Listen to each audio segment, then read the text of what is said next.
Bugün elə bil ki başqa haldayam. Bugün mənə dəyməyin üzülmüşəm. Bu 11 il necə gəldi getdisə, elə bil dünən məktəbə gəlmişəm. Düşür yada o şirin bəhanələr, müəllimə gündəliyim evdə qalır.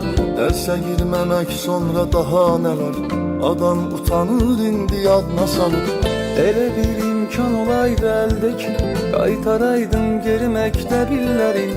Tutub əlmi mənə yazmaq öylədən, o müəllimin öpəydim əllərin. İlk dərsə gedən günü ağlamışam, anam gedib gözüm ardınca baxır. Gülürəm indi mən öz saflığıma, elə bilmişəm məni tək buraxır.